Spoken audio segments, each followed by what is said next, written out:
ನಮಸ್ಕಾರ ಸ್ನೇಹಿತರೆ, welcome to VPIS academy YouTube channel. ನಾನು ವೆಂಕಟೇಶ್ ಪಾಟೀಲ್ ಅಂತ. ಯಾರೆಲ್ಲ ನನ್ನ VPIS academy YouTube channel subscribe ಮಾಡಲು ಪ್ಲೀಸ್ ಸಬ್ಸ್ಕ್ರೈಬ್ ಮಾಡಿ. ಹಾಗೆ ಬೆಲ್ ಬಟನ್ ಒತ್ತುವ ಮುಖಾಂತರ ಯಾವತ್ತೂ ಕೂಡ ವಿಡಿಯೋಗಳಿಗೆ ನೋಟಿಫೈ ಆಗಿ. ನಾವು ಲಾಸ್ಟ್ ಕ್ಲಾಸ್ಗಳಿಂದ ಡಿಸ್ಕಸ್ ಮಾಡ್ತಾ ಇದ್ವಿ ಕರ್ನಾಟಕ ಆರ್ಥಿಕ ಸಮೀಕ್ಷೆ 2025-26 ಸಂಬಂಧಪಟ್ಟಂತ MCQಗಳನ್ನ ಡಿಸ್ಕಸ್ ಮಾಡ್ತಾ ಇದ್ವಿ. ಓಕೆನಾ? ಹಾಗಾಗಿ ಇದೊಂದು 4ನೇ ಭಾಗವಾಗಿದೆ. ಆಲ್ರೆಡಿ ನಾವು 3 ಪಾರ್ಟ್ಸ್ ಅನ್ನು ಕೂಡ ಕಂಪ್ಲೀಟ್ ಮಾಡಿದ್ವಿ. ಸೊ ಹಾಗಾಗಿ ಇದು ಟಾಪಿಕ್ ಆಗಿದೆ ಯಾವುದಂದ್ರೆ ಗ್ರಾಮೀಣ ಅಭಿವೃದ್ಧಿ ಅಥವಾ ರೂರಲ್ ಡೆವಲಪ್ಮೆಂಟ್ ಸಂಬಂಧಪಟ್ಟಂತೆ MCQಗಳನ್ನ ಇವತ್ತಿನ ಕ್ಲಾಸಲ್ಲಿ ಡೀಟೇಲ್ ಆಗಿ ಡಿಸ್ಕಸ್ ಮಾಡ್ತಾ ಹೋಗೋಣ. Okay, S.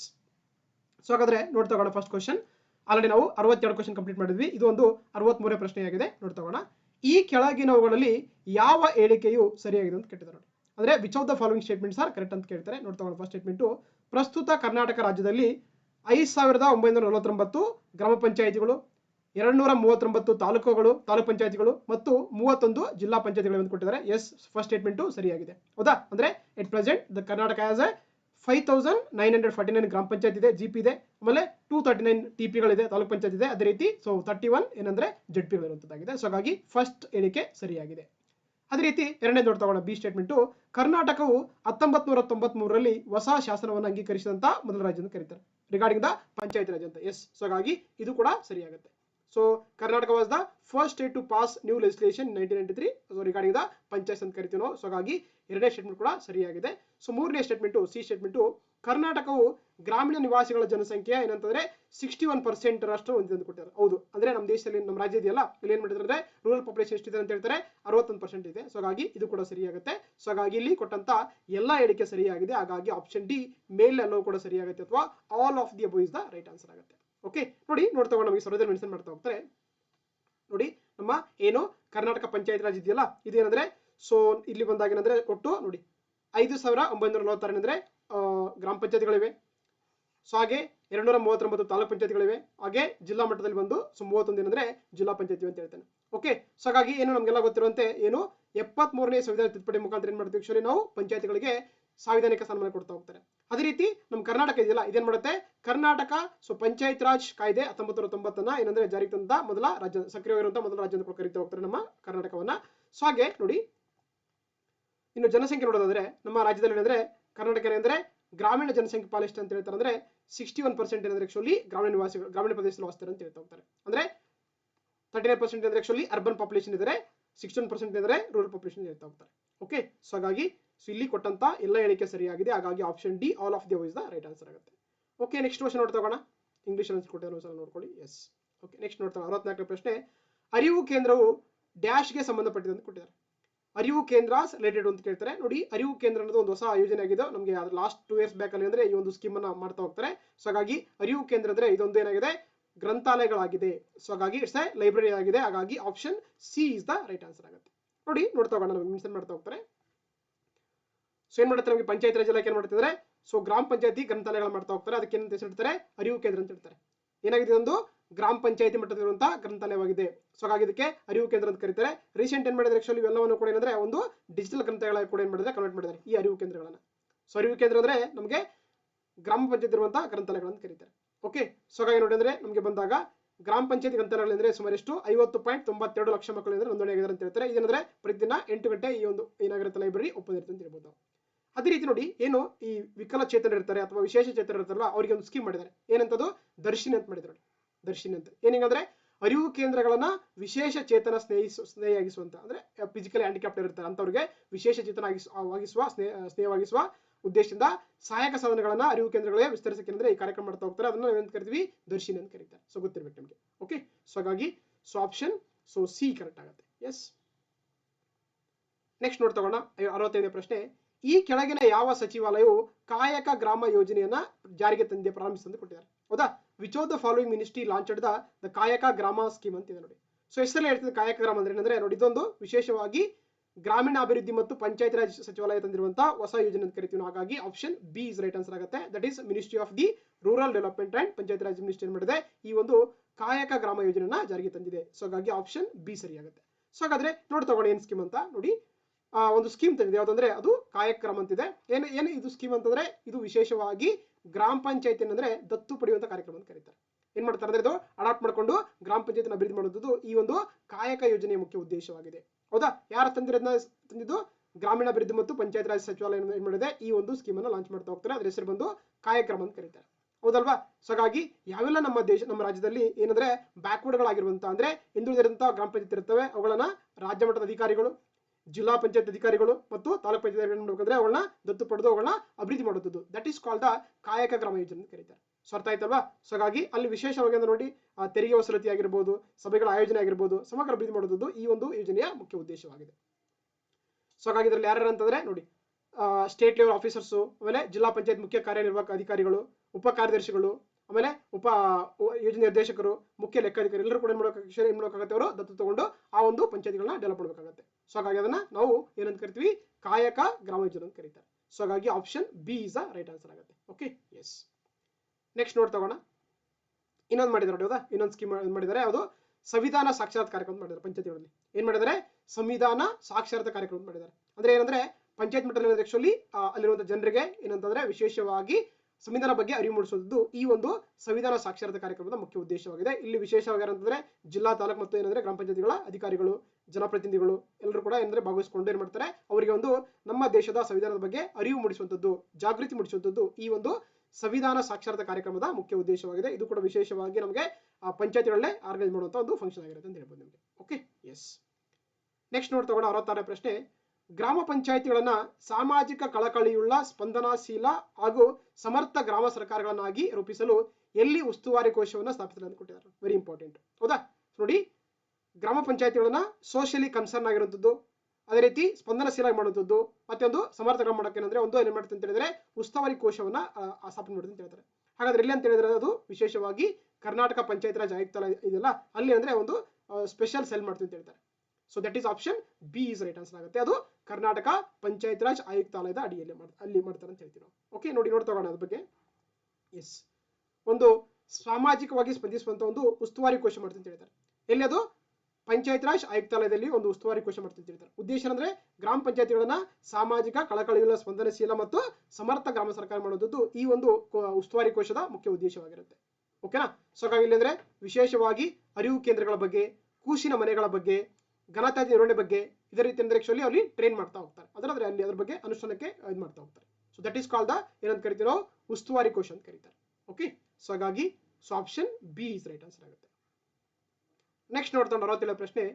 ಜೀತ ಕಾರ್ಮಿಕ ಪದ್ಧತಿಯಿಂದ ಬಿಡುಗಡೆಗೊಂಡ ಕಾರ್ಮಿಕರ ಪುನರ್ವಸತಿಗಾಗಿ ಮಾಸಿಕ ಭತ್ಯೆಯನ್ನ ಎಷ್ಟು ರೂಪಾಯಿಗಳಿಗೆ ಹೆಚ್ಚಳ ಮಾಡಿ ಆದೇಶ ಹೊರಡಿಸಲಾಗಿದೆ ಅಂತ ಕೊಟ್ಟಿದ್ದಾರೆ. ಇದನ್ನ ನಮಗೆ ಸರಳದಲ್ಲಿ ಮೆನ್ಷನ್ ಮಾಡ್ತಾ ಹೋಗ್ತಾರೆ ಅಲ್ವಾ? ಗೊತ್ತೇ ನಿಮಗೆಲ್ಲ ಕೂಡ ಏನು ಸ್ಲೇವರಿ ಅಂತ ಕರಿತೀವಿ ನಾವು, ಜೀತ ಪದ್ಧತಿ, ಲೇಬರ್ ಅಲ್ವಾ? ಸೊ ಅವ್ರಿಗೆ ಏನಂದ್ರೆ ಏನ್ ಮಾಡಿದ್ರೆ ರೀಸೆಂಟ್ ಆಗಿ ಅವರನ್ನ ಹೊರಗಡೆ ತಂದು ಅವ್ರಿಗೆ ಏನ್ ಮಾಡ್ತಾರೆ, ಪುನರ್ವಸತಿ ಮಾಡೋದ್ ಮುಖಾಂತರ ಹೇಳಿದ್ರೆ ಅವ್ರು ಆಕ್ಚುಲಿ ಮಾಸಿಕ ವೇತನ ಭತ್ಯೆಯನ್ನು ಏನ್ ಮಾಡಿದ್ರೆ ಹೆಚ್ಚಿಗೆ ಮಾಡಿದ್ದಾರೆ. ಎಷ್ಟು ಮಾಡಿದ್ರೆ ಅಂದ್ರೆ ಅದನ್ನ ರೀಸೆಂಟ್ ಆಗಿ 2,000 ರೂಪಾಯಿ ಹೆಚ್ಚಿಗೆ ಮಾಡಿದ್ದಾರೆ. ಸೊ ಹಾಗಾಗಿ ಆಪ್ಷನ್ ಸಿ ಕರೆಕ್ಟ್ ಆಗುತ್ತೆ. ನೋಡಿ, ನಮಗೆ ಇಲ್ಲಿ ಮೆನ್ಷನ್ ಮಾಡ್ತಾ ಹೋಗ್ತಾರೆ ಸರ್ವೇದಲ್ಲಿ ಜೀತ ಕಾರ್ಮಿಕರ ಪುನರ್ವಸತಿ ಅಂತ ಮಾಡಿದ್ದಾರೆ, ಹೌದಾ?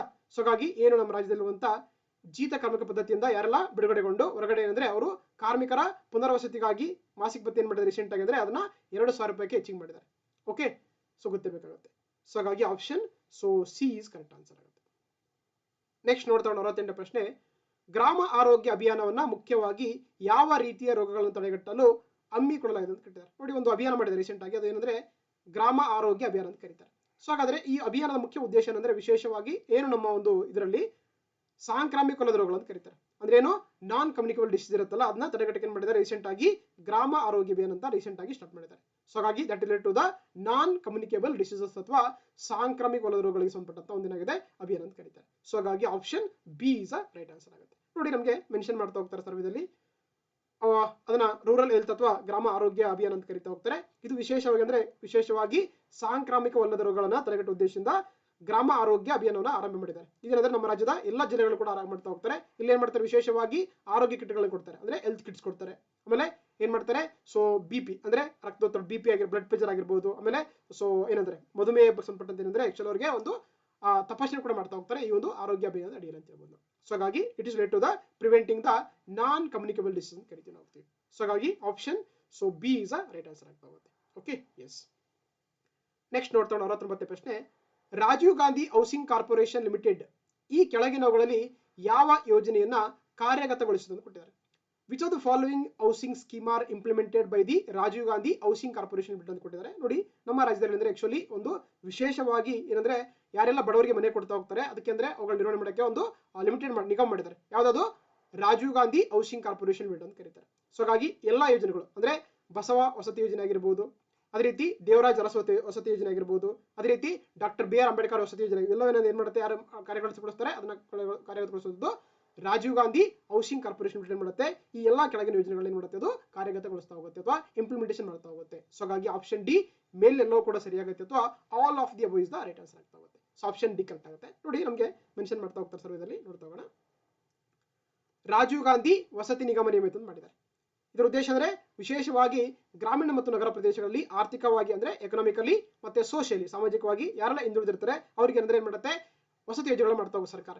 ಸೊ ಹಾಗಾಗಿ ಏನ್ ಮಾಡಿದ್ರೆ ಒಂದು ಬಾಡಿ ಮಾಡಿದರೆ ರಾಜೀವ್ ಗಾಂಧಿ ವಸತಿ ನಿಗಮ ನಿಯಮಿತ ಅಂತ ಕರೀತಾರೆ. ಇದನ್ನ 2000ರಲ್ಲಿ ಸ್ಥಾಪನೆ ಮಾಡ್ತಾ ಹೋಗ್ತಾರೆ. ಇದರ ಮುಖ್ಯ ಉದ್ದೇಶ ಅಂದ್ರೆ ವಿಶೇಷವಾಗಿ ಸಾಮಾಜಿಕವಾಗಿ ಮತ್ತು ಆರ್ಥಿಕವಾಗಿ ಯಾರೆಲ್ಲ ಹಿಂದುಳಿದಿರ್ತಾರೆ ಅವರಿಗೆ ವಸತಿ ಸೌಲಭ್ಯ ಕಲ್ಪಿಸುವಂತದ್ದು ಈ ಒಂದು ನಿಗಮದ ಮುಖ್ಯ ಉದ್ದೇಶವಾಗಿದೆ. ಜೊತೆಗೆ ಆ ಯೋಜನೆಗಳನ್ನ ತ್ವರಿತವಾಗಿ ಸ್ಪೀಡ್ ಆಗಿ ಇಂಪ್ಲಿಮೆಂಟೇಷನ್ ಮಾಡುವಂಥದ್ದು ಮತ್ತೆ ಅದರಲ್ಲಿ ಟ್ರಾನ್ಸ್ಪರೆನ್ಸಿ ಇರುವಂತದ್ದು ಈ ತರ ಮಾಡುವಂಥದ್ದು ಏನಂದ್ರೆ ಆಕ್ಚುಲಿ ಈ ಒಂದು ರಾಜೀವ್ ಗಾಂಧಿ ವಸತಿ ನಿಗಮ ನಿಯಮಿತ ಯೋಜನೆಯ ಒಂದು ನಿಗಮದ ಮುಖ್ಯ ಉದ್ದೇಶವಾಗಿದೆ. ಈ ನಿಗಮದಲ್ಲಿ ಯಾವೆಲ್ಲ ಸ್ಕೀಮ್ ಇಂಪ್ಲಿಮೆಂಟೇಷನ್ ಮಾಡೋದು ಗೊತ್ತಿರಲಿ ನಿಮಗೆ. ಫಸ್ಟ್ ಒಂದು ಇವೆಲ್ಲ ಕೂಡ ಏನಾಗಿದೆ ಅಂದ್ರೆ ವಸತಿ ಯೋಜನೆಗಳನ್ನು ಕರೀತಾರೆ, ಹೌಸಿಂಗ್ ಸ್ಕೀಮ್ ಕರೀತಾರೆ. ನೋಡ್ತಾ ಫಸ್ಟ್ ಒಂದು ಬಸವ ವಸತಿ ಯೋಜನೆ ಅಂತ ಇದೆ ನೋಡಿ. ಇದು ಯಾರಿಗೆ ಕೊಡ್ತಾರೆ ಅಂದ್ರೆ ಇದಕ್ಕೆ ಯಾವುದೇ ರೀತಿಯ ಕ್ಯಾಸ್ಟ್ ಇದಿಲ್ಲ. ಸೊ ಹಾಗಾಗಿ ಯಾರೆಲ್ಲ ಎಕನಾಮಿಕಲಿ ಬ್ಯಾಕ್ವರ್ಡ್ ಆಗಿರ್ತಾರೆ ಅವ್ರಿಗೆಲ್ಲರೂ ಕೂಡ ಕೊಡ್ತಾ ಹೋಗ್ತಾರೆ. ಇದರ ಅಮೌಂಟ್ ಎಷ್ಟು ಕೊಡ್ತಾರೆ ಅಂದ್ರೆ ಬೆನಿಫಿಷರಿಗಳಿಗೆ 1,20,000 ಕೊಡ್ತಾರೆ ಮನೆ ಕಟ್ಕೊಳ್ಳಕ್ಕೆ. ಅದೇ ರೀತಿ ಎರಡನೇದು ಬಂದು doctor B R Ambedkar Niwas ಯೋಜನೆ ಅಂತಿದೆ. ಇದರಲ್ಲಿ ಕೇವಲ ಯಾರೆಲ್ಲ ಪರಿಶಿಷ್ಟ ಜಾತಿ ಮತ್ತು ಪರಿಶಿಷ್ಟ ಪಂಗಡ ಯಾರೆಲ್ಲ SC ST ಇರ್ತಾರೆ ಅವ್ರಿಗೆ ಮಾತ್ರ ಮನೆ ಕೊಡ್ತಾ ಹೋಗ್ತಾರೆ. ಅಮೌಂಟ್ ಎಷ್ಟು ಕೊಡ್ತಾರೆ ಇಲ್ಲಿ 2 ಲಕ್ಷ ಕೊಡ್ತಾರೆ. ಅದೇ ರೀತಿ ಮೂರನೇದು ಬಂದು ದೇವರಾಜ್ ಅರಸು ವಸತಿ ಯೋಜನೆ ಅಂತಿದೆ. ಇದು ವಿಶೇಷವಾಗಿ ಕೂಡ ಅಗೇನ್ OBCಗಳಿಗೆ ಅಂದ್ರೆ ಅದರ್ ಬ್ಯಾಕ್ವರ್ಡ್ ಕ್ಲಾಸಸ್ ಅಥವಾ ಇತರ ಹಿಂದುಳಿದ ವರ್ಗಗಳು ಇರುತ್ತಲ್ಲ ಅವ್ರಿಗೆ ಏನಂದ್ರೆ ಈ ಸ್ಕೀಮ್ ಕೊಡ್ತಾ ಹೋಗ್ತಾರೆ. ಇಲ್ಲಿ ಸಾಮಾನ್ಯ ಬಂದ್ರೆ 1,20,000 ಇರುತ್ತೆ, ಪರಿಶಿಷ್ಟ ಪಂಗಡ ಜಾತಿಯವರಿಗಿದ್ರೆ 1 ಲಕ್ಷ ಕೊಡ್ತಾ ಹೋಗ್ತಾರೆ. ಅದೇ ರೀತಿ ಇನ್ನೊಂದು ಸ್ಕೀಮ್ ಒಂದು ಪ್ರಧಾನ ಮಂತ್ರಿ ಆವಾಸ್ ಯೋಜನಾ ಗ್ರಾಮೀಣ ಅಂತ ಬರುತ್ತೆ. ಇದೇನಂದ್ರೆ ಇದೊಂದು ಸೆಂಟ್ರಲಿ ಸ್ಪಾನ್ಸರ್ಡ್ ಸ್ಕೀಮ್ ಅಂತ ಕರೀತಾರೆ. ಅಂದ್ರೆ 60% ಫಂಡ್ ಸೆಂಟರ್ ಆಗುತ್ತೆ, 40% ಫಂಡ್ ಸ್ಟೇಟ್ ಆಗ್ತಾ ಹೋಗುತ್ತೆ. ಇಲ್ಲಿ ಅಮೌಂಟ್ ಎಷ್ಟು ಕೊಡ್ತಾರೆ ಅಂದ್ರೆ ಸಾಮಾನ್ಯರಿಗೆ 1,20,000 ಕೊಡ್ತಾ ಹೋಗ್ತಾರೆ, SC ST ದವರಿಗೆ 1,70,000 ಕೊಡ್ತಾ ಹೋಗ್ತಾರೆ. ಓಕೆ, ಇವೆಲ್ಲ ಸ್ಕೀಮ್ ಯಾರು ಇಂಪ್ಲಿಮೆಂಟೇಷನ್ ಮಾಡ್ತಾರೆ, implemented by the Rajiv Gandhi ವಸತಿ ನಿಗಮ ನಿಯಮಿತ ಮಾಡುತ್ತೆ. ಎಲ್ಲ ವಸತಿ ಯೋಜನೆಗಳನ್ನ ಅದು ನಿರ್ವಹಣೆ ಮಾಡ್ತಾ ಹೋಗುತ್ತೆ ಅಂತ ಹೇಳ್ತೀವಿ. ಸೊ ಹಾಗಾಗಿ option D is a right answer ಆಗುತ್ತೆ. ಓಕೆನಾ? ಎಸ್. ಮತ್ತೆ ನೋಡಿ ಒಂದು ಸ್ಪಂದನ ಅಂತ ಹೆಲ್ಪ್ ಲೈನ್ ಕೂಡ ಮಾಡಿದೆ. ಮತ್ತೇನಂದ್ರೆ ಆಕ್ಚುಲಿ ವಸತಿ ಯೋಜನೆಗೆ ಒಂದು ವಸತಿ ವಿಜಿಲ್ ಅಂತ ಮೊಬೈಲ್ ಆಪ್ ಕೂಡ ಮಾಡಿದ್ದಾರೆ. ತುಂಬಾ ಇಂಪ್ಲಿಮೆಂಟೇಷನ್ ಮಾಡಿದೆ ಒಂದು ನಿಗಮ ಅಂತ ಹೇಳ್ಬೋದು. ಎಸ್. ನೆಕ್ಸ್ಟ್ ನೋಡ್ತಾ ಹೋಗೋಣ 70ನೇ ಪ್ರಶ್ನೆ. 15ನೇ ಹಣಕಾಸು ಆಯೋಗದ ಅಧ್ಯಕ್ಷರು ಅಂತ ಕೇಳ್ತಾರೆ. Who is the chairman of the 15th finance commission ಅಂತ ಕೇಳ್ತಾರೆ. ನೋಡಿ ನಮಗೆ ವೆರಿ ಇಂಪಾರ್ಟೆಂಟ್ ಆಗ್ತಾ ಹೋಗುತ್ತೆ.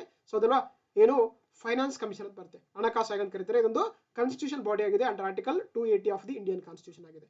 ಓಕೆನಾ? ಸೊ ಹಾಗಾಗಿ ಪ್ರಸ್ತುತವಾಗಿ ಏನಂದ್ರೆ ನಮ್ಮ ರಾಜ್ಯದಲ್ಲಿ ನಮ್ಮ ದೇಶದಲ್ಲಿ ಏನಂದ್ರೆ 16ನೇ ಹಣಕಾಸು ಆಯೋಗ ಕೆಲಸ ಮಾಡ್ತಿದೆ. ಅದರ ಅಧ್ಯಕ್ಷರಾಗಿದ್ದಾರೆ ಡಾಕ್ಟರ್ ಅರವಿಂದ್ ಪನಗರಿಯಾ. ಇಲ್ಲಿ ಏನ್ ಕೇಳ್ತಾರೆ 15ನೇ ಹಣಕಾಸು ಅಧ್ಯಕ್ಷರು ಕೇಳ್ತಾರೆ. ಯಾರಂದ್ರೆ ಅಂದ್ರೆ ಅದು NK ಸಿಂಗ್ ಅಥವಾ ನಂದಕಿಶೋರ್ ಸಿಂಗ್ ಇದಾರಲ್ಲ ಅವ್ರೇನಂದ್ರೆ 15ನೇ ಹಣಕಾಸು ಆಯೋಗದ ಅಧ್ಯಕ್ಷರಾಗಿದ್ದಾರೆ. Okay, Nandakishore Singh become the ಏನಾಗಿದ್ದಾರೆ chairperson of the 15th finance commission ಆಗಿದ್ದಾರೆ. ಸೊ ಹಾಗಾಗಿ ಏನು ಡಾಕ್ಟರ್ ಅರವಿಂದ್ ಪನಗರಿಯಾ ಇದಾರಲ್ಲ ಇವ್ರೇನಂದ್ರೆ 16ನೇ ಹಣಕಾಸು ಆಯೋಗದ ಅಧ್ಯಕ್ಷರಾಗಿ ಪ್ರಸ್ತುತವಾಗಿ ಕೆಲಸ ಮಾಡ್ತಿದ್ದಾರೆ ಡಾಕ್ಟರ್ ಅರವಿಂದ್ ಪನಗರಿಯಾ. ಅದೇ ರೀತಿ ಮಧುಸೂದನ್ ನಾಯ್ಕ್ ಇದಾರಲ್ಲ ಇವ್ರೇನಂದ್ರೆ ಕರ್ನಾಟಕ ರಾಜ್ಯ ಹಣಕಾಸು ಆಯೋಗದ ಅಧ್ಯಕ್ಷರು ಕೆಲಸ ಮಾಡ್ತಾರೆ. ಯಾರು? ಮಧುಸೂದನ್ ನಾಯ್ಕ್ ಅವರು ಪ್ರಸ್ತುತವಾಗಿ ಗೊತ್ತಿರ್ಬೇಕು ನಿಮಗೆ. ಸೊ ಹಾಗಾಗಿ ಇಲ್ಲಿ ಆಪ್ಷನ್ ಆಗುತ್ತೆ. So option B is the right answer ಆಗುತ್ತೆ. ಅದು ನಂದಕಿಶೋರ್ ಸಿಂಗ್ ಅಥವಾ NK Singh is the chairman of the 15th finance commission ಅಂತ ಕರೀತಾರೆ. ಗೊತ್ತಿರ್ಬೇಕು ನಿಮಗೆ. ಎಸ್, ಇಲ್ಲಿ ಕೊಟ್ಟಿದ್ದಾರೆ 15ನೇ ಹಣಕಾಸು ಆಯೋಗ ಏನ್ ಮಾಡುತ್ತೆ ಆಕ್ಚುಲಿ ಇದು ಏನ್ ಮಾಡುತ್ತೆ, ಇದು ಕೇಂದ್ರ ಮತ್ತು ರಾಜ್ಯ ಮಧ್ಯೆ ಏನ್ ಮಾಡುತ್ತೆ ಹಣಕಾಸನ್ನ ಹಂಚಿಕೆ ಮಾಡ್ಕೊಳ್ಳೋಕೆ ಏನ್ ಮಾಡುತ್ತೆ ಕೇಂದ್ರ ಸರ್ಕಾರಕ್ಕೆ ಶಿಫಾರಸು ಮಾಡುವಂತ ಸಂಸ್ಥೆಯಾಗಿ ಕೆಲಸ ಮಾಡ್ತಾ ಹೋಗುತ್ತೆ ಈ ಒಂದು ಹಣಕಾಸು ಆಯೋಗ ಅಂತ ಕರೀತಾರೆ. ಸೊ ಹಾಗಾಗಿ ಏನ್ ಮಾಡಿದ್ದಾರೆ ನೋಡಿ, ಗ್ರಾಮೀಣ ಸಂಸ್ಥೆಗಳಿಗೆ ಎಷ್ಟು ಸುಮಾರು 2,572 ಕೋಟಿ ಇರೋದನ್ನು ಕೂಡ ಏನ್ ಮಾಡಿದ್ದಾರೆ ಅಂದ್ರೆ ಈ ನಮಗೆ 15th ಫೈನಾನ್ಸ್ ಕಮಿಷನ್ ಇಂದ ರಾಜ್ಯಗಳಿಗೆ ಸಿಕ್ಕಿದೆ ಅಂತ ಹೇಳ್ಬೋದು. ಸೊ ಗೊತ್ತಾಗುತ್ತಲ್ವಾ? ಎಸ್. ಸೊ ಹಾಗಾಗಿ option so B is right answer ಆಗುತ್ತೆ. ನೆಕ್ಸ್ಟ್ ನೋಡ್ತಾ ಹೋಗೋಣ 71ನೇ ಪ್ರಶ್ನೆ. ಜಲ ಜೀವನ್ ಮಿಷನ್ ಅಡಿಯಲ್ಲಿ ಪ್ರತಿ ವ್ಯಕ್ತಿಗೆ ಡ್ಯಾಶ್ ಲೀಟರ್ ನೀರು ಒದಗಿಸುವಂತದ್ದು ಈ ಯೋಜನೆ ಮುಖ್ಯ ಉದ್ದೇಶ ಅಂತ ಕೇಳ್ತಾರೆ. Under Jal Jeevan mission providing per litre per person water ಅಂತ ಕೇಳ್ತಾರೆ. ಎಷ್ಟಂತಂದ್ರೆ ನೋಡಿ ಏನು ಈ ಜಲ ಜೀವನ್ ಮಿಷನ್ ಇದೆಯಲ್ಲ ಇದ್ರಲ್ಲಿ ಏನ್ ಮಾಡ್ತಾರೆ ಅಂದ್ರೆ ಪ್ರತಿ ವ್ಯಕ್ತಿಗೆ ಪ್ರತಿದಿನ ಏನ್ ಮಾಡ್ತಾರೆ ಅಂದ್ರೆ ಸುಮಾರು 55 ಲೀಟರ್ ನೀರು ಕೊಡುವಂಥದ್ದು ಈ ಒಂದು ಜಲ ಜೀವನ್ ಮಿಷನ್ ಮುಖ್ಯ ಉದ್ದೇಶವಾಗಿದೆ ಅಂತ ಕರೀತಾರೆ. ಸೊ ಹಾಗಾಗಿ 55 ಲೀಟರ್ ಇಸ್ ಕರೆಕ್ಟ್ ಆಗುತ್ತೆ. ಆಪ್ಷನ್ ಡಿ ಕರೆಕ್ಟ್ ಆಗುತ್ತೆ. ನೋಡಿ ನಮಗೆ ಮೆನ್ಷನ್ ಮಾಡ್ತಾ ಹೋಗ್ತಾರೆ ಒಂದು ಸ್ಕೀಮ್ ಮಾಡಿದ್ದಾರೆ ಸೆಂಟ್ರಲ್ ಗವರ್ಮೆಂಟ್ ಇಂದ. ಯಾವ್ದು? ಜಲ ಜೀವನ್ ಮಿಷನ್ ಅಂತ ಕರೀತಾರೆ. ಸೊ ಇದೇ ಸ್ಕೀಮ್ ನಮ್ಮ ರಾಜ್ಯದಲ್ಲಿ ಕರಿತೀವಿ ಹೆಸರೇ ಬೇರೆ ಚೇಂಜ್ ಮಾಡಿದ್ರೆ ಅದಕ್ಕೆ ಏನಂತ ಕರಿತೀವಿ ಅಂದ್ರೆ ಮನೆ ಮನೆಗಳಿಗೆ ಅಂತ ಕರೀತಾರೆ. ಓಕೆ, ಇದರ ಮುಖ್ಯ ಉದ್ದೇಶ ಅಂದ್ರೆ 2024 ಎಲ್ಲಾ ಮನೆಗಳಿಗೆ ಅಂದ್ರೆ ಆಕ್ಚುಲಿ ಶುದ್ಧ ನೀರು ಕೊಡುವಂಥದ್ದು ಈ ಯೋಜನೆ ಮುಖ್ಯ ಉದ್ದೇಶವಾಗಿತ್ತು. ಬಟ್ ಆದ್ರೆ 2024 ಆಗಿಲ್ಲ ಅಂತ ಏನ್ ಮಾಡಿದ್ರೆ ರೀಸೆಂಟ್ ಆಗಿ ಅದನ್ನ ಎಕ್ಸ್ಟೆಂಡ್ ಮಾಡ್ತಾ ಹೋಗಿದ್ರೆ ನೋಡ್ತಾ ಹೋಗೋಣ. ಸೊ ಏನು ಈ ಜಲ್ ಜೀವನ್ ಮಿಷನ್ ಇದೆಯಲ್ಲ, ಇದನ್ನೇನು ಅಂದ್ರೆ 2019 ಲಾಂಚ್ ಮಾಡ್ತಾ ಹೋಗ್ತಾರೆ. ಇದರ ಮುಖ್ಯ ಉದ್ದೇಶ ಅಂದ್ರೆ ಪ್ರತಿ ಮನೆಗೆ ಏನಂದ್ರೆ ಪ್ರತಿ ವ್ಯಕ್ತಿಗೆ ಏನಂದ್ರೆ 55 ಲೀಟರ್ ನೀರು ಕೊಡುವುದು ಈ ಯೋಜನೆಯ ಮುಖ್ಯ ಉದ್ದೇಶವಾಗಿದೆ. ಇದನ್ನ 2024ಕ್ಕೆ ಕಂಪ್ಲೀಟ್ ಮಾಡಬೇಕಂತಾಗಿತ್ತು, ಬಟ್ ಆಗಿಲ್ಲ. ಏನ್ ಮಾಡಿದಾರೆ ಅದನ್ನ ಆಕ್ಚುಲಿ 2028ಕ್ಕೆ ರೀಸೆಂಟ್ ಆಗಿ ಎಕ್ಸ್ಟೆಂಡ್ ಮಾಡಿದ್ದಾರೆ. ಸೊ ಓಕೆನಾ, ಇನ್ನು ಯಾರು ಲಾಂಚ್ ಮಾಡಿದ್ದಾರೆ? ಲಾಂಚ್ ಬೈ ದಿ ಜಲಶಕ್ತಿ ಸಚಿವಾಲಯ ಏನ್ ಮಾಡಿದೆ, ಈ ಒಂದು ಸ್ಕೀಮ್ ಅನ್ನ ಲಾಂಚ್ ಮಾಡಿದೆ. ಸೊ ಹಾಗಾಗಿ option D is the right answer ಆಗುತ್ತೆ. ನೆಕ್ಸ್ಟ್ ನೋಡ್ತಾ ಹೋಗೋಣ 72ನೇ ಪ್ರಶ್ನೆ. ಈ ಕೆಳಗಿನವುಗಳಲ್ಲಿ ಯಾವ ರಾಸಾಯನಿಕವು ನೀರಿನ ರಾಸಾಯನಿಕ ಮಾಲಿನ್ಯಕ್ಕೆ ಅಂದ್ರೆ ಕೆಮಿಕಲ್ ಪೊಲ್ಯೂಷನ್ಗೆ ಅಥವಾ ಕಂಟಾಮಿನೇಷನ್ಗೆ ಕಾರಣ ಇದೆ ಅಂತ ಕೇಳ್ತಾರೆ. Which of the following chemicals are reason for the water chemical contamination ಅಂತ ಕೇಳ್ತಾರೆ, ವಾಟರ್ ಕಂಟಾಮಿನೇಷನ್ ಅಂತ ಕೇಳ್ತಾರೆ ಅಲ್ವಾ. ನೋಡಿ, ನಮಗೆ ಸಾಮಾನ್ಯವಾಗಿ ನೀರಲ್ಲಿ ಸಾಕಷ್ಟು ಏನಂತಂದ್ರೆ ಆಕ್ಚುಲಿ ಒಂದು ಏನಂದ್ರೆ ಪೊಲ್ಯೂಷನ್ಸ್ ಇರ್ತಾ ಹೋಗುತ್ತಲ್ವಾ.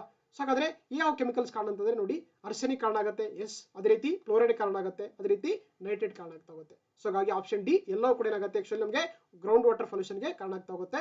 ಆರ್ಸೆನಿಕ್ ಬರುತ್ತೆ, ಕ್ಲೋರೈಡ್ ಆಗುತ್ತೆ, ಆಮೇಲೆ ನೈಟ್ರೇಟ್ ಕೂಡ ಆಗ್ತಾ ಹೋಗುತ್ತೆ. ಸೊ ಹಾಗಾಗಿ option D all of the above is the right answer ಆಗುತ್ತೆ. Option D is the right answer ಆಗ್ತಾ ಹೋಗುತ್ತೆ. ಸೊ ಹಾಗಾದ್ರೆ ಯಾಕೆ ಈ ಪ್ರಶ್ನೆ ನೋಡ್ತಾ ಹೋಗೋಣ. ನೋಡಿ, ನಮಗೆ ಸರದಲ್ಲಿ ಮೆನ್ಷನ್ ಮಾಡ್ತಾ ಹೋಗ್ತಾರೆ. ಒಂದು ಸ್ಕೀಮ್ ಮಾಡಿದ್ದಾರೆ. ಏನ್ ಸ್ಕೀಮು?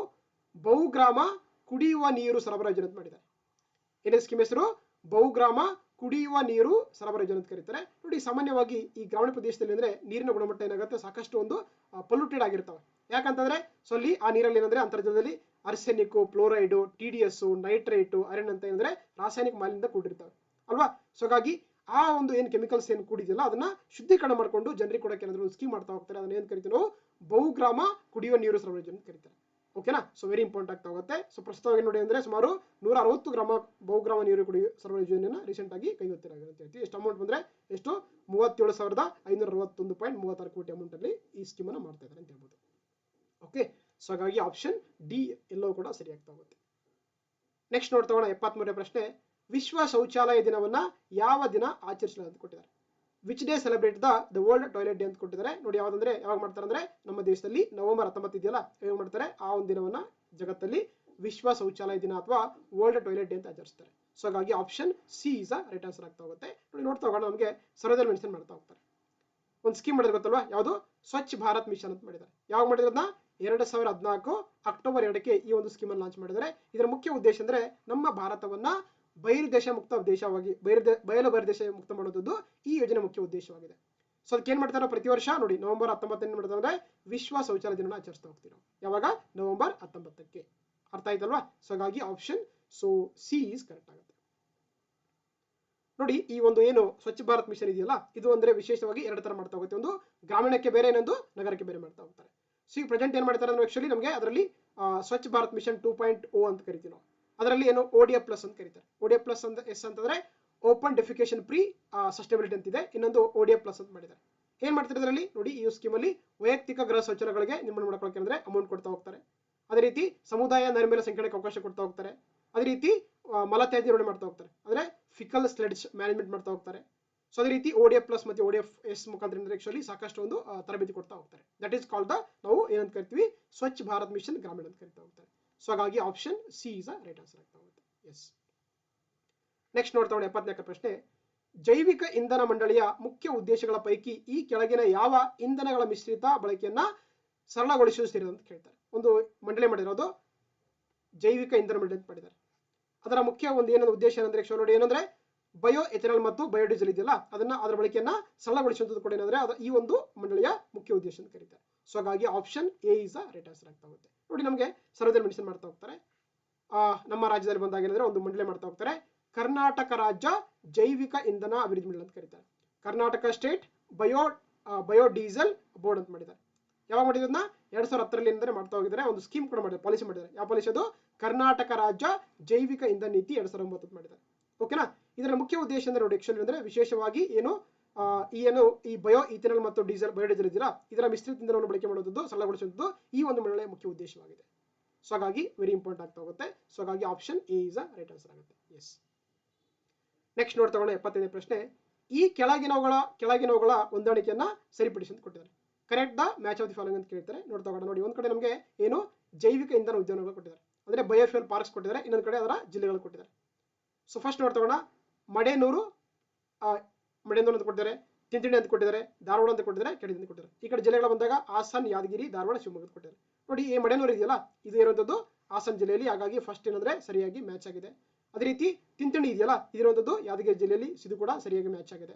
ಅದೇ ರೀತಿ ಧಾರವಾಡ ಸೇಮ್ ಧಾರವಾಡ ಆಗುತ್ತೆ, ಕೆಳದಿ ಇರುವಂತದ್ದು ಶಿವಮೊಗ್ಗದಲ್ಲಿ. ಸೊ ಏನಾಗಿದೆ, ಇಲ್ಲೆಲ್ಲವೂ ಕೂಡ ಸರಿಯಾಗಿ ಮ್ಯಾಚ್ ಆಗ್ತಾ ಹೋಗುತ್ತೆ. ಸೊ ಹಾಗಾಗಿ A1, B2, C3, D4 ಸರಿ ಆಗುತ್ತೆ. ಸೊ ಹಾಗಾಗಿ option A is right answer ಆಗುತ್ತೆ. ನೋಡಿ ನಮ್ಮ ರಾಜ್ಯದಲ್ಲಿ ಹೊಸದಾಗಿ ಏನಂದ್ರೆ 4 ಏನ್ ಮಾಡಿದ್ದಾರೆ ಅಂದ್ರೆ ಜೈವಿಕ ಇಂಧನ ಉದ್ಯಾನಗಳ ಸ್ಥಾಪನೆ ಮಾಡ್ಕೊಳ್ಳೋಕೆ ಬಜೆಟ್ ಅಲ್ಲಿ ಘೋಷಣೆ ಮಾಡ್ತಾ ಹೋಗ್ತಾರೆ. ಎಲ್ಲೆಲ್ಲಿ ನೋಡೋದು, Haasan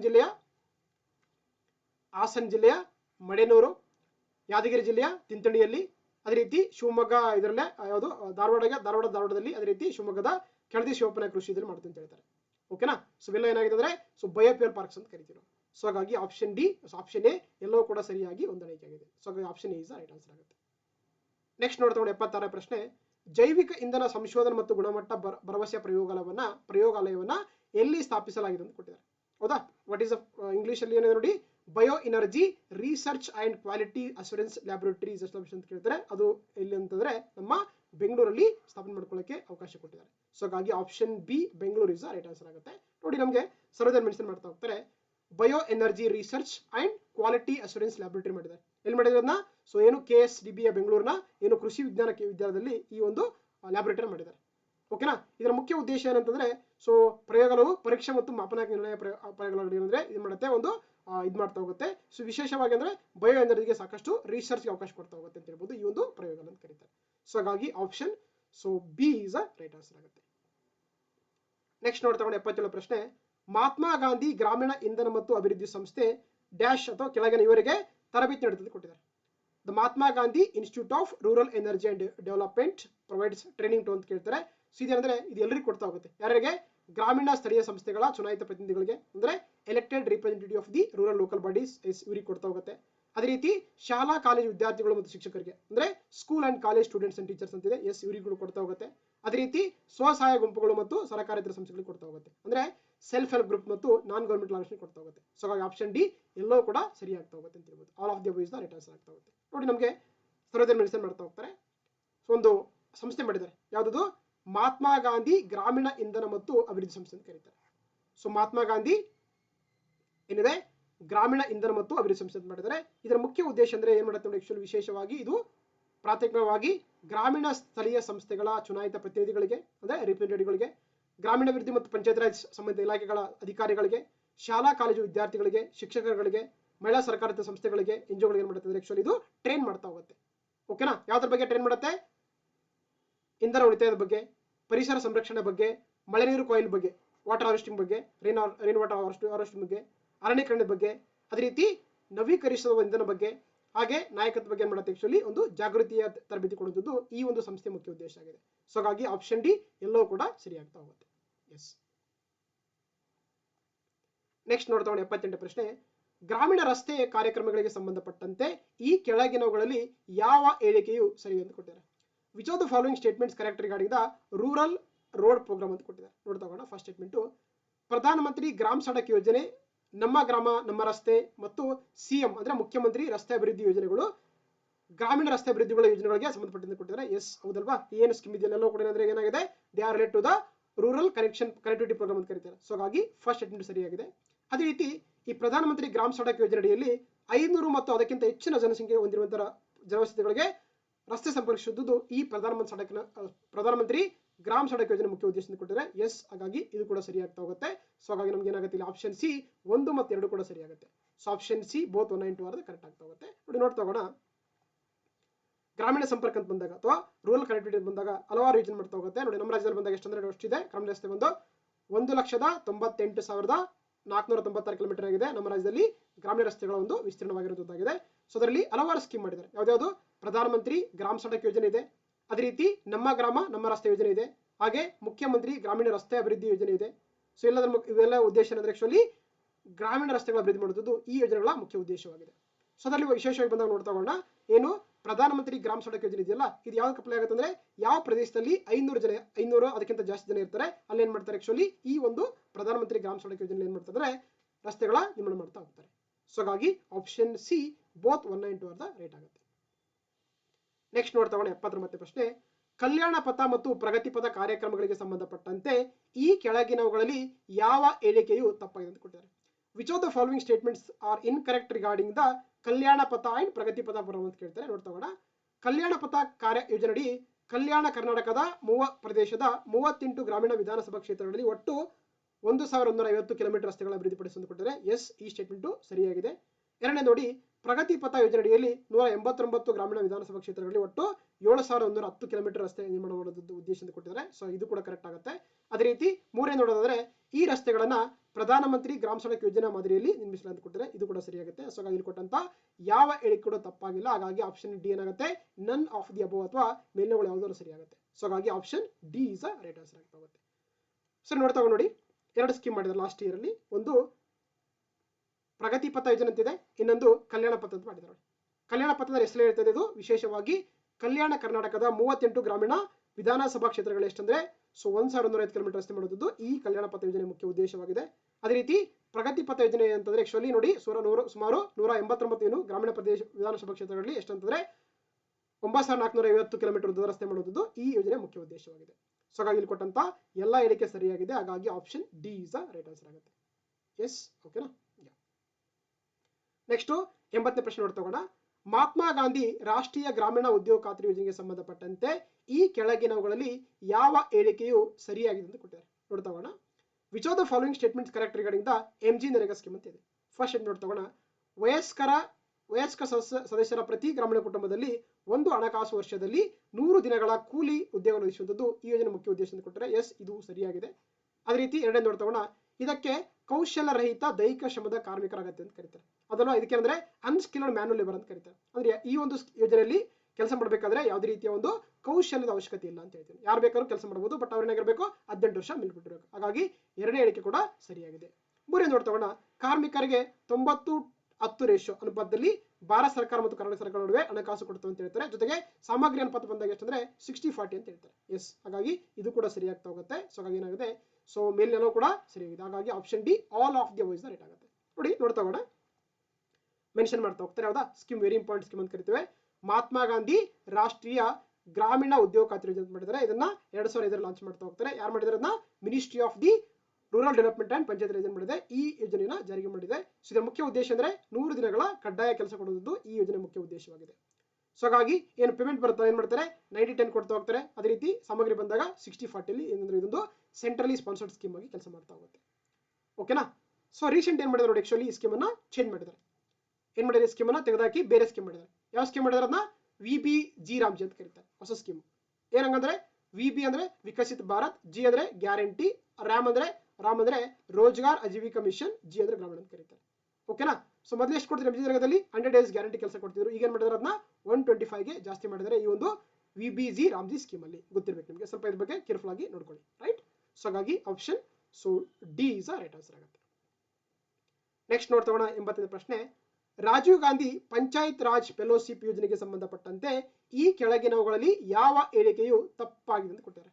which of the following statement incorrect regarding the Rajiv Gandhi Panchayat Raj fellowship scheme ಅಂತ ಕೇಳ್ತಾರೆ. ನೋಡ್ತಾ ನೋಡಿ, ಈ ಫೆಲೋಶಿಪ್ ಕರ್ನಾಟಕದಂತ ಗ್ರಾಮ ಪಂಚಾಯತಿಗಳ ಕಾರ್ಯಕ್ರಮಗಳ ಸದಸ್ಯರು ಅಂತ ಕೊಟ್ಟಿದ್ದಾರೆ. ನೋ, ಆಕ್ಚುಲಿ ಇದೇನಂದ್ರೆ ಇದು ಬರೀ ಕಲ್ಯಾಣ ಕರ್ನಾಟಕ ಮಾತ್ರಕ್ಕೆ ಸಂಬಂಧಪಟ್ಟಿದೆ, ಇದು ಕರ್ನಾಟಕದ ಅಂತಲ್ಲ. ಸೊ ಹಾಗಾಗಿ ಫಸ್ಟ್ ಸ್ಟೇಟ್ಮೆಂಟ್ ತಪ್ಪಾಗಿದೆ.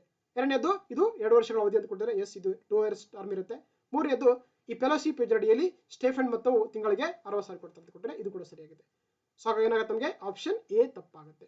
ಓಕೆನಾ. ನೋಡ್ತಾ ನೋಡಿ ಆನ್ಸರ್ ಸೊಲ್ಯೂಷನ್ ಇದರಲ್ಲಿ ಸರಳಿ ಕೊಡ್ತಾ ಹೋಗ್ತಾರೆ. ಒಂದು ಸ್ಕೀಮ್ ಮಾಡಿದ್ದಾರೆ ಏನಂತ, ರಾಜೀವ್ ಗಾಂಧಿ ಪಂಚಾಯತ್ ರಾಜ್ ಫೆಲೋಶಿಪ್ ಕಾರ್ಯಕ್ರಮ ಮಾಡಿದ್ದಾರೆ. ಇದು ಯಾರಿಗಂದ್ರೆ ಇದು ವಿಶೇಷವಾಗಿ ಕಲ್ಯಾಣ ಕರ್ನಾಟಕದ ವಿಭಾಗದ ಜಿಲ್ಲೆಗಳಾಗಿರುವಂತಹ ಬೀದರ್, ಕಲಬುರಗಿ, ಯಾದಗಿರಿ, ರಾಯಚೂರು, ಕೊಪ್ಪಲ್, ಬಳ್ಳಾರಿ, ವಿಜಯನಗರ ಅಂದ್ರೆ ಈ ಸ್ಕೀಮ್ ಇಂಪ್ಲಿಮೆಂಟ್ ಮಾಡ್ತಾ ಇದ್ದಾರೆ. ಇಲ್ಲಿ ಏನ್ ಮಾಡ್ತಾರೆ ಅಂದ್ರೆ ಪ್ರತಿ ತಾಲೂಕಿಗೆ ಏನಂದ್ರೆ ಒಬ್ಬರಂತೆ 50 ಫೆಲೋಗಳನ್ನ ಏನ್ ಮಾಡ್ತಾರೆ ಅಪಾಯಿಂಟ್ ಮಾಡ್ಕೊಂಡು ಅವ್ರಿಗೆ ಎಷ್ಟು ಕೊಡ್ತಾರೆ ತಿಂಗಳ ಸ್ಯಾಲರಿ 60,000 ಕೊಡ್ತಾರೆ. ಎಷ್ಟು ವರ್ಷ ಕೊಡ್ತಾರೆ? 2 ವರ್ಷ ಕೊಡ್ತಾ ಹೋಗ್ತಾರೆ. ವೆರಿ ಇಂಪಾರ್ಟೆಂಟ್ ಆಗ್ತಾ ಹೋಗುತ್ತೆ. ಸೊ ಇದು ವಿಶೇಷವಾಗಿ ಇದು ಕಲ್ಯಾಣ ಕರ್ನಾಟಕದ ಮಾತ್ರ ಸಂಪಟ್ಟಿದೆ. ಹಾಗಾಗಿ ಇಡೀ ಕರ್ನಾಟಕ ಅಲ್ಲ. ಸೊ ಹಾಗಾಗಿ ಫಸ್ಟ್ ಸ್ಟೇಟ್ಮೆಂಟ್ ತಪ್ಪಾಗುತ್ತೆ. ಸೊ ಹಾಗಾಗಿ option A is right answer ಆಗುತ್ತೆ. Okay, S.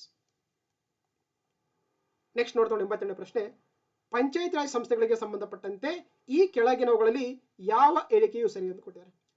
Which of the following statement correct regarding the panchayat Raj institution ಕೊಟ್ಟಿದ್ದಾರೆ. ನೋಡ್ತಾ ಫಸ್ಟ್ ಸ್ಟೇಟ್ಮೆಂಟ್ 73ನೇ ಸಂವಿಧಾನ ತಿದ್ದುಪಡಿ ಕಾಯ್ದೆ 1992ರ ಪಂಚಾಯತ್ ರಾಜ್ಗಳಿಗೆ ಸಾಂವಿಧಾನಿಕ ಸ್ಥಾನವನ್ನು ಕೊಟ್ಟಿದ್ದಾರೆ ಅಂತ ಕೊಟ್ಟಿದ್ದಾರೆ. ಎಸ್, ಫಸ್ಟ್ ಸ್ಟೇಟ್ಮೆಂಟು ಸರಿಯಾಗಿದೆ. ಎರಡನೇದು 1992ರ 73ನೇ ಸಂವಿಧಾನ ತಿದ್ದುಪಡಿ ಕಾಯ್ದೆಯು ಭಾರತೀಯ ಸಂವಿಧಾನಕ್ಕೆ ಹೊಸದಾಗಿ 10ನೇ ಭಾಗವನ್ನ ಮತ್ತು 11ನೇ ಅನುಸೂಚಿಯನ್ನು ಸೇರಿಸಿ ಅಂತ ಕೊಟ್ಟಿದ್ದಾರೆ. ಎಸ್, ಇದು ಕೂಡ ಸರಿಯಾಗಿದೆ. ಮೂರನೇ ಸ್ಟೇಟ್ಮೆಂಟು ಈ ಕಾಯ್ದೆಯಡಿ 11ನೇ ಅನುಸೂಚಿಯ ಪಟ್ಟಿಯಲ್ಲಿ 29 ಕ್ರಿಯಾತ್ಮಕ ವಸ್ತುಗಳು ಅಂತ ಕರೀತಾರೆ, ಅಂದ್ರೆ ಫಂಕ್ಷನಲ್ ಐಟಮ್ಸ್ ಅನ್ನು ಇಟ್ಮೆಂಟ್ ಅಂತ ಕೊಟ್ಟಿದ್ದಾರೆ. ಎಸ್, ಇದು ಕೂಡ ಸರಿಯಾಗಿದೆ. ಹಾಗಾಗಿ ಆಪ್ಷನ್ ಡಿ ಎಲ್ಲವೂ ಕೂಡ ಸರಿಯಾಗಿದೆ. ಆಪ್ಷನ್ ಡಿ ಮೇಲಿನೂ ಕೂಡ ಸರಿಯಾಗುತ್ತೆ. ಓಕೆ, ಎಸ್ ನೋಡಿ, ನೋಡ್ತಾ ಹೋಗೋಣ. ನಮಗೆ ಮೆನ್ಷನ್ ಮಾಡ್ತಾ ಹೋಗ್ತಾರೆ ಸರ್ವೇದಲ್ಲಿ ನೋಡಿ. ಯಾಕಂದ್ರೆ ಈ 73ನೇ ಸಂವಿಧಾನ ತಿದ್ದುಪಡಿ ಏನಾಗುತ್ತೆ ಅಂದ್ರೆ ಆಕ್ಚುಲಿ ನಮ್ಮ ರಾಜ್ಯದಲ್ಲಿ ಒಂದು ಆಕ್ಟ್ ಬಂತಲ್ಲ, ಯಾವಾಗ ಅಂತಂದ್ರೆ ಅದು ಏನಂತ ಕರಿತೀವಿ, ಕರ್ನಾಟಕ ಗ್ರಾಮ ಸ್ವರಾಜ್ ಪಂಚಾಯತ್ ರಾಜ್ ಆಕ್ಟ್ ಮಾಡಿದ್ದಾರೆ. ಯಾವಾಗ 1993ರಲ್ಲಿ. ಏನಾಯ್ತು, ರೀಸೆಂಟ್ ಆಗಿ 30 ವರ್ಷ ಆಯ್ತು. ಓಕೆನಾ. ಸೊ ಹಾಗಾಗಿ ನಮಗೆ ಗೊತ್ತಿರುವಂತೆ ಏನು ಪಂಚಾಯತ್ ರಾಜ್ ಇನ್ಸ್ಟಿಟ್ಯೂಷನ್ ಇದೆಯಲ್ಲ, ಅದೇನ್ ಮಾಡ್ತಾರೆ ಅಂದ್ರೆ 73ನೇ ಸಂವಿಧಾನ ತಿದ್ದುಪಡಿ ಮುಖಾಂತರ ಏನ್ ಮಾಡ್ತಾರೆ, ಅವುಗಳಿಗೆ ಸಾಂವಿಧಾನಿಕ ಸ್ಥಾನಮಾನ ಕೊಡ್ತಾ ಹೋಗ್ತಾರೆ. ಜೊತೆಗೆ ಏನ್ ಮಾಡ್ತಾರೆ, ಅದಕ್ಕೆ ಹೊಸದಾಗಿ ಎಷ್ಟೇ ಪಾಠ ಸೇರಿಸ್ತಾರೆ, 10ನೇ ಭಾಗ ಸೇರಿಸ್ತಾರೆ, ಮತ್ತೆ 11ನೇ ಅನುಸೂಚಿ ಸೇರಿಸ್ತಾ ಹೋಗ್ತಾರೆ. ಸೊ ಹಾಗಾಗಿ ಆಪ್ಷನ್ ಡಿ ಎಲ್ಲವೂ ಕೂಡ ಸರಿಯಾಗ್ತಾ ಹೋಗುತ್ತೆ. ಎಸ್ ನೋಡಿದ್ರೆ ಎಷ್ಟು ಅಂತಂದ್ರೆ 29 ಫಂಕ್ಷನ್ ಐಟಮ್ಸ್ ಅನ್ನು ಸೇರಿಸ್ತಾ ಹೋಗ್ತಾರೆ. ಓಕೆ, ನೆಕ್ಸ್ಟ್ ನೋಡ್ತಾ 83ನೇ ಪ್ರಶ್ನೆ.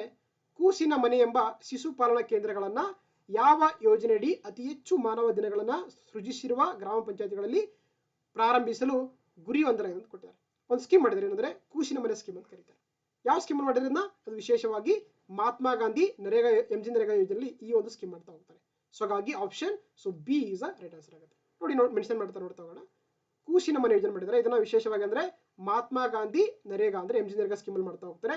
ಮುಖ್ಯ ಉದ್ದೇಶ ಅಂದ್ರೆ ಅತಿ ಹೆಚ್ಚು ಮಾನವ ದಿನಗಳನ್ನು ಸೃಷ್ಟಿಸುವಂತದ್ದು ಈ ಯೋಜನೆ ಮುಖ್ಯ ಉದ್ದೇಶವಾಗಿದೆ. ಹಾಗಾಗಿ ಏನ್ ಮಾಡಿದ್ದಾರೆ ಅಂದ್ರೆ 2023ರಲ್ಲಿ ಸುಮಾರು 4000 ಶಿಶು ಪಾಲನಾ ಕೇಂದ್ರಗಳು ಮಾಡ್ತಾ ಹೋಗ್ತಾರೆ. ಕೂಸಿನ ಮನೆ ಅಂತ ಕರೀತಾರೆ. ಅಂದ್ರೆ ಯಾರೆಲ್ಲ MG ನರೇಗಾದಲ್ಲಿ ಕೆಲಸ ಮಾಡುವಂತ ಹೆಣ್ಮಕ್ಳು ಇರ್ತಾರೆ, ಅವ್ರ ಮಕ್ಕಳು ಇದ್ರೆ ಏನ್ ಮಾಡ್ಬೋದು, ಈ ಒಂದು ಸೆಂಟ್ರಲ್ ಬಿಡ್ಬೋದು. ಅವ್ರಿಗೆ ಏನಂದ್ರೆ ಎಲ್ಲಾ ತರದ ಒಂದು ಪಾಲನೆ ಮಾಡ್ತಾ ಹೋಗ್ತಾರೆ ಈ ಒಂದು ಕೂಸಿನ ಮನೆಯಲ್ಲಿ. ಓಕೆನಾ. ಸೊ ಹಾಗಾಗಿ ಅವ್ರಿಗೆ ನೋಡಿ ಪೌಷ್ಟಿಕ ಆಹಾರ ಕೊಡ್ತಾರೆ, ಮತ್ತೆ ಕೇರ್ ಟೇಕರ್ ಮಾಡ್ತಾ ಹೋಗ್ತಾರೆ ಈ ಒಂದು ಯೋಜನೆಯಲ್ಲಿ. ಹಾಗಾಗಿ option B is a right answer ಆಗುತ್ತೆ. ಓಕೆ, ಎಸ್ ನೆಕ್ಸ್ಟ್ ನೋಡ್ತಾ ಹೋಗೋಣ. 84ನೇ ಪ್ರಶ್ನೆ. ಆಸ್ತಿ ಆಡಳಿತವನ್ನ ಆಧುನೀಕರಿಸಲು ಕರ್ನಾಟಕ ಸರ್ಕಾರವು ಯಾವ ವರ್ಷದಿಂದ ಜಾರಿಗೆ ಬರುವಂತೆ ಎಲ್ಲ ಆಸ್ತಿ ನೋಂದಣಿಗಳಿಗೆ ಈ ಖಾತಾವನ್ನ ಕಡ್ಡಾಯಗೊಳಿಸಿ ಅಂತ ಕೇಳ್ತಾರೆ. ಗೊತ್ತಲ್ಲ, ಈ ಖಾತಾ ನಿಮ್ಗೆಲ್ಲ ಕೂಡ ಅಂದ್ರೆ ಪ್ರಾಪರ್ಟಿ ರಿಜಿಸ್ಟ್ರೇಷನ್ ಅಂತ ಕರೀತಾರೆ. ಯಾವಾಗ ಮಾಡಿದಾರೆ, ಅಕ್ಟೋಬರ್ 2024 ಅಂದ್ರೆ ಎಲ್ಲರೂ ಕೂಡ ಕಂಪಲ್ಸರಿ ಮಾಡಿದ್ದಾರೆ. ಯಾವಾಗ, ಅಕ್ಟೋಬರ್ 2024 ಅಲ್ಲಿ. ಸೊ ಹಾಗಾಗಿ option B is right answer ಆಗ್ತಾ ಹೋಗುತ್ತೆ. ನೋಡಿ ನಮಗೆ ಮೆನ್ಷನ್ ಮಾಡ್ತಾ ಹೋಗ್ತಾರೆ ಸರ್ವೇದಲ್ಲಿ, ನೋಡ್ತಾ ಹೋಗೋಣ. ಸೊ ಒಂದು ಸ್ಕೀಮ್ ಮಾಡಿದ್ರೆ ಯಾವ್ದು, ಈ ಸ್ವತ್ತು ಅಂತ ಕರೀತಾರೆ, ಒಂದು ಅಪ್ಲಿಕೇಶನ್ ಅಂತ ಕರೀತಾರೆ. ಈ ಸ್ವತ್ತು 2.0 ಅಂತ ಕರೀತಾರೆ. ಏನ್ ಮಾಡಿದ್ರನ್ನ ಅಕ್ಟೋಬರ್ 2024ಕ್ಕೆ ಎಲ್ಲರೂ ಕೂಡ ಕಡ್ಡಾಯವಾಗಿ ಈ ಖಾತಾ ಮಾಡಿಸ್ಕೊಳ್ಬೇಕನ್ನೋದೊಂದು ಏನ್ ಮಾಡಿದ್ದಾರೆ, ಕಡ್ಡಾಯವಾಗಿ ಹೊಡಿಸಿದ್ದಾರೆ. ಸೊ ಹಾಗಾಗಿ option B is right answer ಆಗುತ್ತೆ. ನೆಕ್ಸ್ಟ್ ನೋಡ್ತಾ ಹೋಗೋಣ. 85ನೇ ಪ್ರಶ್ನೆ. ಗ್ರಾಮ ಪಂಚಾಯಿತಿಗಳ ವಿವಿಧ ಮಾಹಿತಿ ಮತ್ತು ವಿವರಗಳನ್ನು ಪಡೆಯಲು ವಾಟ್ಸ್ಆಪ್ ಚಾಟ್ ಬೂಟ್ ಅನ್ನ ಅಭಿವೃದ್ಧಿಪಡಿಸಿದ ದೇಶದ ಮೊದಲ ರಾಜ್ಯ ಎಂಬ ಹೆಗ್ಗಳಿಕೆಗೆ ಪಾತ್ರವಾದ ಕರ್ನಾಟಕದ ವಾಟ್ಸ್ಆಪ್ ಚಾಟ್ ಬೂಟ್ ನ ಹೆಸರೇನು ಅಂತ ಕೇಳ್ತಾರೆ. ಏನ್ ಮಾಡಿದ್ರೆ ರೀಸೆಂಟ್ ನೋಡಿದ್ರೆ ಒಂದು ವಾಟ್ಸ್ಆಪ್ ಚಾಟ್ ಬೂಟ್ ಮಾಡಿದ್ದಾರೆ. ಯಾವ್ದದು, ಪಂಚ ಮಿತ್ರ ಅಂತ ಮಾಡಿದ್ದಾರೆ. ಸೊ ಹಾಗಾಗಿ ಆಪ್ಷನ್ ಬಿ ಕರೆಕ್ಟ್ ಆಗುತ್ತೆ. ಪಂಚ ಮಿತ್ರ, ನಾಟ್ ಪಂಚಮಿತ್ರ. ಓಕೆ, ನೋಡ್ತಾ ನೋಡಿ ಒಂದು ಪೋರ್ಟಲ್ ಮಾಡಿದ್ದಾರೆ. ಯಾವ್ದದು, ಪಂಚಮಿತ್ರ ಪೋರ್ಟಲ್ ಅಂತ ಮಾಡಿದ್ದಾರೆ. ಏನೇ ಮಾಡೋದಿಲ್ಲವು ಅಂದ್ರೆ ಪಂಚಾಯತ್ ಸಂಪುಟದ ಏನೇ ಇನ್ಫಾರ್ಮೇಶನ್ ಕೂಡ ಮಾಡೋದು ನಾವು ಇಲ್ಲಿ ಒಂದು ಆನ್ಲೈನ್ ಮುಖಾಂತರ ಸಲ್ಲಿಸಕ್ಕೆ ಪಂಚಮಿತ್ರ ಪೋರ್ಟಲ್ ಅಂತ ಮಾಡಿದ್ದಾರೆ. ಅದೇ ರೀತಿ ರೀಸೆಂಟ್ ಏನ್ ಮಾಡಿದ್ದಾರೆ, ಆಕ್ಚುಲಿ ಒಂದು ಪಂಚಮಿತ್ರ ವಾಟ್ಸ್ಆಪ್ ಚಾಟ್ ಅಂತ ಮಾಡಿದ್ದಾರೆ. ಇದು ನಮ್ಮ ದೇಶದಲ್ಲೇ ಮೊದಲ ರಾಜ್ಯ ಅಂದ್ರೆ ನಮ್ಮ ಕರ್ನಾಟಕ ಇದೆ. ಓಕೆನಾ. ಅಂದ್ರೆ ಯಾವುದೇ ಸಮಸ್ಯೆಗಳನ್ನು ಮಾಡೋದಕ್ಕೆ ನಾವು ವಾಟ್ಸ್ಆಪ್ ಮುಖಾಂತರ ಅಲ್ಲಿ ಅರ್ಜಿ ಸಲ್ಲಿಸಿಕೊಳ್ಳಕ್ಕೆ, ಅಲ್ಲಿ ವಿವರ ತಿಳ್ಕೊಳ್ಳಕ್ಕೆ ಸಾಧ್ಯ ಆಗ್ತಾ ಹೋಗುತ್ತೆ. ಅದನ್ನ ನಾವು ಪಂಚಮಿತ್ರ ವಾಟ್ಸ್ಆಪ್ ಚಾಟ್ ಅಂತ ಕರೀತಾರೆ. ಸೊ ಹಾಗಾಗಿ option B is a right answer ಆಗುತ್ತೆ. ಓಕೆ, ಎಸ್ ನೆಕ್ಸ್ಟ್ ನೋಡ್ತಾ ಹೋಗೋಣ. 86ನೇ ಪ್ರಶ್ನೆ. ಅಟಲ್ ಜನಸ್ನೇಹಿ ಕೇಂದ್ರದಲ್ಲಿ ಅಥವಾ ನಾಡ ಕಚೇರಿ ಅಂತ ಕರೀತಾರೆ. ಈ ಕೆಳಗಿನವುಗಳಲ್ಲಿ ಯಾವ ಸೇವೆಗಳು ಲಭ್ಯ ಅಂತ ಕೊಡ್ತಾರೆ. Which are the following service are available in Atal Janasnehi Kendra ಅಂತ ಕೇಳ್ತಾರೆ ಅಥವಾ ನಾಡ ಕಚೇರಿ ಅಂತ ಕೇಳ್ತಾರೆ. ಇಲ್ಲೆಲ್ಲ ಸೇವೆಗಳಿದೆ ನೋಡಿ. ಅಂದ್ರೆ ನಮಗೆ ಇನ್ಕಮ್ ಸರ್ಟಿಫಿಕೇಟ್ ಸಿಗುತ್ತೆ, ರೆಸಿಡೆಂಟ್ ಸರ್ಟಿಫಿಕೇಟ್ ಸಿಗ್ತಾ ಹೋಗುತ್ತೆ, ಕ್ಯಾಶ್ ಇನ್ಕಮ್ ಸಿಗ್ತಾ ಹೋಗುತ್ತೆ. ಸೊ ಹಾಗಾಗಿ ಆಪ್ಷನ್ ಡಿ ಎಲ್ಲವೂ ಕೂಡ ಸರಿ ಆಗ್ತಾ ಹೋಗುತ್ತೆ. Yes, option D is right ಆಗುತ್ತೆ. ನೋಡಿ ಮೆನ್ಷನ್ ಮಾಡ್ತಾ ಹೋಗ್ತಾರೆ. ಅಟಲ್ ಜಿ ಜನಸ್ನೇಹಿ ಕೇಂದ್ರಗಳು ಅಂತ ಕರೀತಾರೆ. ಓಕೆ, ಇದು ವಿಶೇಷವಾಗಿ ಸಾರ್ವಜನಿಕರಿಗೆ ಎಲ್ಲ ತರದ ಸೇವೆಗಳನ್ನು ಕೊಡ್ತಾ ಹೋಗುತ್ತೆ. ವಿಶೇಷವಾಗಿ ಆದಾಯ ಪ್ರಮಾಣ ಪತ್ರ, ಇನ್ಕಮ್ ಸರ್ಟಿಫಿಕೇಟ್ ಕೊಡ್ತಾ ಹೋಗುತ್ತೆ, ಜಾತಿ ಮತ್ತು ಆದಾಯ ಪ್ರಮಾಣ ಪತ್ರ ಕೊಡ್ತಾ ಹೋಗುತ್ತೆ, ರಿಶ್ಯೂ ಮಾಡ್ತಾ ಹೋಗುತ್ತೆ. ಅದೇ ರೀತಿ ವಾಸ್ತವ ಪ್ರಮಾಣ ಕೂಡ ಕೊಡ್ತಾ ಹೋಗುತ್ತೆ. ಸೊ ದಟ್ ಇಸ್ ಕಾಲ್ಡ್ ನಾವೇನಂತ ಕರಿತೀವಿ, ಅಟಲ್ ಜಿ ಜನಸ್ನೇಹಿ ಕೇಂದ್ರಗಳು ಅಂತ ಕರೀತಾರೆ. ಸೊ ಹಾಗಾಗಿ ಆಪ್ಷನ್ ಡಿ ಎಲ್ಲವೂ ಕೂಡ ಸರಿಯಾಗುತ್ತೆ. ರೈಟ್. ಓಕೆ, ಇದಿಷ್ಟು ಆಗಿತ್ತು ಟಾಪಿಕ್ 4 ಅಂತ. ಸೊ ಹಾಗಾಗಿ ಈ ಕ್ಲಾಸ್ಗಳು ನಿಮ್ಗೆ ಇಷ್ಟವಾಗಿದ್ರೆ ದಯವಿಟ್ಟು ನನ್ನ ಚಾನಲ್ ಸಬ್ಸ್ಕ್ರೈಬ್ ಮಾಡಿ, ನಿಮ್ಮ ಫ್ರೆಂಡ್ಸ್ಗೆ ಶೇರ್ ಮಾಡಿ. ಏನೇ ಡೌಟ್ಸ್ ಇದ್ರೂ ಕೂಡ ಕಮೆಂಟ್ ಬಾಕ್ಸಲ್ಲಿ ಕಮೆಂಟ್ ಮಾಡಿ. ಜೊತೆಗೆ PDF ಬೇಕಾದ್ರೆ please contact this number. Okay, thank you. See you next class. Bye by.